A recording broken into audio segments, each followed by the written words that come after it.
eastern Lebanon, the Bekaa Valley. Here, at this archaeological site, stand the ruins of Heliopolis, built in the 4th century BC by Alexander the Great to honor Zeus.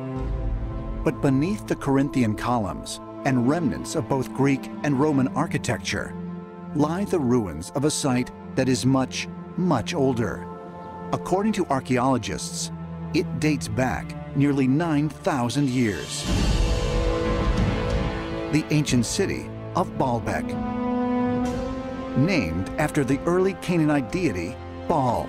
And so because it was already sacred to the god Baal, then later the Greeks and the Romans then would build temples on this very same spot. Archaeological surveys have revealed that the enormous stone foundation that lies at the base of the site dates back tens of thousands of years. But even more significant to ancient astronaut theorists is their belief that the colossal stone platform may once have served as a landing pad for space travelers. The idea that ancient aliens will try to convey is that underneath the Roman ruins lies a very old platform that was once used to launch spacecraft. As we watch the next clip, listen for the first thing they cite as evidence for this claim. But what was originally there before the Roman temple was this spaceport platform that was apparently used for extraterrestrials coming and going on planet Earth. As evidence, researchers point to the gigantic megalithic stones incorporated into the foundation, each weighing between 800 to 1,200 tons, and perfectly fitted together. These 3 stones they're referring to are called the Trilithons, and the heaviest of the 3 is 800 tons, not 1,200 tons as they say. There are 2 other stones that are heavier than this around the area, but they are unused, still connected to the bedrock in the quarries, and thus are obviously not part of the Trilithons. The way the information is presented about these 3 stones leads the viewer to believe that they are part of the foundation, or platform, of the Baalbek site. What they want the viewer to think is that spacecraft lifted off and landed on the stones of this platform. They also claim that these 3 stones cannot be of Roman construction, as the mainstream archaeologists believe, but they say that they were part of the earliest structure at the Baalbek site, and that the Greeks and Romans only built on top of this ancient foundation. And it is true that there was a very old pre-Roman temple at this site, but we will learn more about that later. Our focus at the moment is the Trilithon Stones. Ancient Aliens says that these 3 stones are the real mystery of Baalbek. This is the real mystery of Baalbek, how these stones came to be there, why they were placed there, and specifically how they were transported into place, because some of the stones are of such magnitude that modern machinery is incapable of putting them there, but somehow our ancestors were able to do this. To solve this mystery, we need to first understand that these 3 stones do not form the foundation of Baalbek, as is so often suggested. The Trilithon stones lay end to end, or long ways, and are part of the narrow wall on the western end of the complex. They are most certainly not the foundation, nor do they constitute a platform, and it would be very awkward for a spaceship to land on top of them, considering the space on top is so narrow. Ancient Aliens tries to make it seem like no one knows the purpose for these stones, or why they had to be so heavy. But if the moving, hoisting, and setting of such massive stones was so incredibly difficult, then who, or what, placed them there? And perhaps more importantly, why? The truth is that the purpose for this wall is very well known by archaeologists. It was a retaining wall. Retaining wall technology really improved with the Greeks because of the importance of the amphitheater in their culture.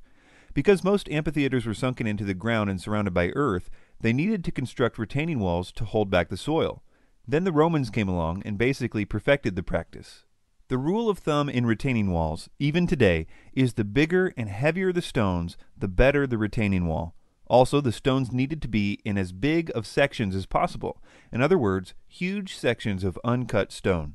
It's no coincidence that some of the biggest single stones in the ancient world, besides Baalbek, are also used in retaining walls, and by the Romans as well, as we will see. Retaining walls were especially important if there was a lot of soil erosion at the site, or if the platform you were trying to build was on a steep incline. At Baalbek, the platform was built right on the side of a huge hill, so for that reason alone, it would require a retaining wall if they intended to make a large level platform. But if you added to that a soil erosion problem, you would have two very good reasons for a huge retaining wall at Baalbek. So, does the area around Baalbek have a problem with soil erosion? The answer is yes, probably one of the biggest in the world. You can see evidence of soil erosion all around the Baalbek site. The soil from the top of the hill has been sliding down the hill into the valley below for hundreds of years. One of the leading causes of soil erosion is deforestation. If an area that once had trees has been completely cleared of those trees, the rain no longer will have anything to slow down its velocity. Normally, the rain hits tree branches and the thick foliage that accumulates on the forest floor over time. Also, the soil is kept in check by the root systems of the trees, which hold the soil in place. Lebanon has a picture of a cedar tree on its flag. Their trees have been a symbol of pride for literally millennia, the so-called cedars of Lebanon. But the forests have disappeared long ago, as they were one of the only sites for timber in the ancient Near East, and it was massively deforested in ancient times. In fact, the soil shifting is just as bad today in the Bekaa Valley. The UN in 2006 proposed a series of solutions to deal with this now full-scale environmental disaster in the Baalbek region. Homes in the region are being abandoned as their foundations shift and they become inhabitable. But although these proposed solutions by the UN may be new, this problem is an ancient one the Romans would have been well aware of. The massive Trilithon stones provided the weight needed to press down and secure the stones in the wall below. This is why you only see these huge stones on one side of Baalbek, the side where the steep slope is. The idea that these stones were part of a platform and were used as a landing pad is something that requires ignorance of the layout of the site in order to believe. Well, what about the age of this wall? Is it from the Roman period of construction, or is it from the pre-Roman Canaanite era? There is a lot of confusion about this point because there was indeed a very old pre-Roman temple on this site. The pre-Roman Canaanite temple was a pretty standard platform and altar, much like other sites built by the Canaanites, which were referred to in the Old Testament as high places.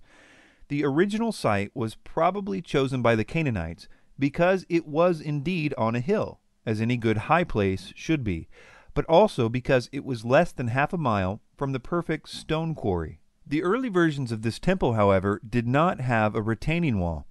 As the different groups added to the site over the years, the site changed drastically. The Romans alone spent 200 years doing construction at the site.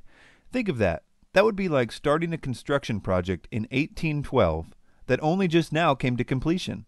That's a long time to be working on a project.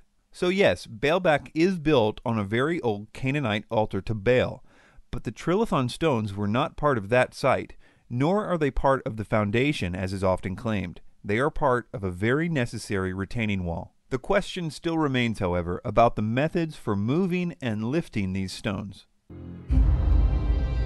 Some have suggested that this stone alone weighs in excess of 1,200 tons.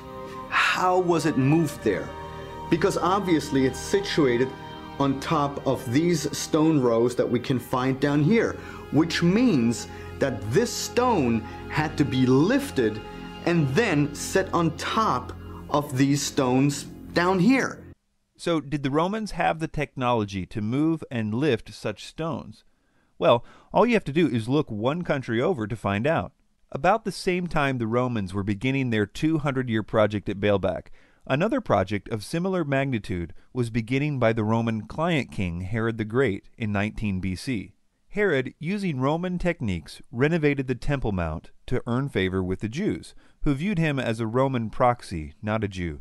The expanded version of the temple was double the size of the original, but in order to make this expansion, he had to incorporate part of the hill to the northeast, which meant that he had to construct a massive retaining wall in order to hold back the force of the earth in order to build the massive platform. There is a portion of this retaining wall still standing today, and it contains the second largest set of single stones next to Baalbek.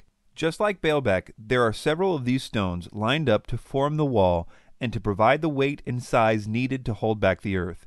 They call the 4 largest stones the master course. The weight of the heaviest one is 630 tons, only a little over 100 tons less than Baalbek's biggest stone, and no one denies that these stones were cut, moved, and lifted to perfection using Roman and local techniques. As a side note, it's tempting to think that the holes visible in these stones were used for lifting, but these holes were cut after the stones were placed. They were used to hold plaster in place for certain water projects and only go a few inches deep. Anyway, is it really logical to believe that the Romans could cut, move, and lift 630-ton blocks for retaining walls just fine, but if you added another 100 tons, it would require alien technology? We know that the Romans, about this same time, had taken a liking to Egyptian obelisks. They started dragging these obelisks back to Rome in large numbers, and Rome was hundreds of miles by land and sea from Egypt, whereas Baalbek was less than a mile from the quarry. Some of these obelisks were almost 500 tons, so the Romans had a lot of opportunities to get good at moving stones about the same size and shape of the Trilithon stones. There are even Roman descriptions of the process of moving obelisks by Marcellinus Comus, as well as reliefs such as the one on the bottom of the Theodosius obelisk in Istanbul. The ancient Roman writings of Marcus Vitruvius Pollio describe in detail many of the Roman technological advantages, like pulleys, which would reduce the force needed by half for each pulley used. He even described their ingenious way of moving stones by constructing huge oak wheels on either end of the block, whether they were round like pillars or huge rectangular stones like the Trilithons. They would then be pulled by oxen to the site. So what about the lifting of the Trilithon stones at Baalbek? Some make the point that the Trilithon stones do not have Lewis holes in them like many of the other Roman stones at Baalbek. Lewis holes is the name for the holes that the Romans would drill in the stones for lifting with their cranes. Yes, the Romans had cranes, and although their cranes only had a 5-ton capacity, often they would combine many of them together, which would obviously give them a greater capacity. So why don't these 3 stones contain these holes, like all the rest of the stones at Baalbek? Well, first of all, I wouldn't be so sure that they don't. No one has ever seen what is on the ends of these stones. It may very well be that they decided against a straight-up or dead lift of the Trilithon stones because of their weight, and instead decided to lift up only one side of the stone. You would really only need to lift it high enough and long enough to get even the smallest brace underneath it, because at that point you would have a number of mechanical advantages and therefore options. For example, watch as this man makes a Stonehenge in his backyard all by himself using a simple counterweight method. I've tried to do this without any mechanical machinery at all. I've used mostly sticks and stones for my equipment. No pulleys, no hoist, no metal levers. Just try to use gravity too, I believe, is my favorite tool. Whoop. The first goal is getting this block 3 feet off the ground. In order to move it up to this point, I just rock the block back and forth, adding weight to that end, and that opens a gap on this side, and just slide a board in. Then I add the weight to that end, there she goes, and slide a board in on this end. This shoring box acts like a jack, slowly raising the block. But it's not really even necessary for them to have been lifted. A French paper written by Jean-Pierre Adam meticulously details how the stones could have been moved using the specifications provided by Marcus Vitruvius Pollio by constructing roads underneath the stones on rollers, and the roads were raised to lead to the exact place of their placement, which was easy at Baalbek because of the terrain, so it wouldn't require any lifting, and then using man-powered drums and a system of capstans to pull the stones along the road. This method would have only required 144 workers to accomplish. It's also helpful for people to remember that the largest stone ever moved in the world is the so-called Thunderstone in Russia, moved in the 1700s using no modern equipment. This stone is 1.5 tons larger than the largest Trilithon stone, and we know that moving it didn't require any alien technology. Well, what about this claim? What's really interesting about Baalbek is it's always been known as the landing place. There's an actual text from Sumerian times called the Epic of Gilgamesh. Gilgamesh actually claims to have seen rockets descend and ascend from Baalbek, the landing place. These claims come directly from the writings of Zecharia Sitchin, and they are totally untrue. Baalbek was not called the landing place, and the Epic of Gilgamesh never speaks of rockets ascending and descending anywhere in it. If you're going to make these assertions, okay, I would want the passage. I want to see the passage in Gilgamesh that names Baalbek specifically. Okay, I'm naturally skeptical that there is such a passage, but if you're going to make this claim, you have to be able to establish with certainty, not even just a general region. You have to establish with certainty that these are the stones, or that these stones are what is being referred to in any given text. Sitchin, when making this claim in his book, never tells the reader where they can find this in the Epic of Gilgamesh. This is probably because it makes it harder for the reader to check his facts. Yeah, I have personally found the writings of Sitchin very frustrating from the perspective of a scholar and an academic, which is what I am. It's sort of reflexively what I look for. It's very hard to follow his trail because he just doesn't cite sources. Even if he cites a source, for instance, an ancient text, he doesn't give you sort of the chapter and verse. He doesn't give you the tablet numbers, the line numbers, and I have to look at it and say it's either really lazy or he doesn't want you to be able to check up on him. It's one or the other. I will link the actual section of the Epic as well as a link to the online resources to check the Sumerian text for yourselves at the website ancientaliensdebunked.com. Nowadays, all the Sumerian tablets, including their own dictionaries, are searchable online. Yes, the Sumerians wrote their own extensive and detailed dictionaries, so we don't have to trust Sitchin or anyone else. We can basically just ask the Sumerians what they thought a word meant.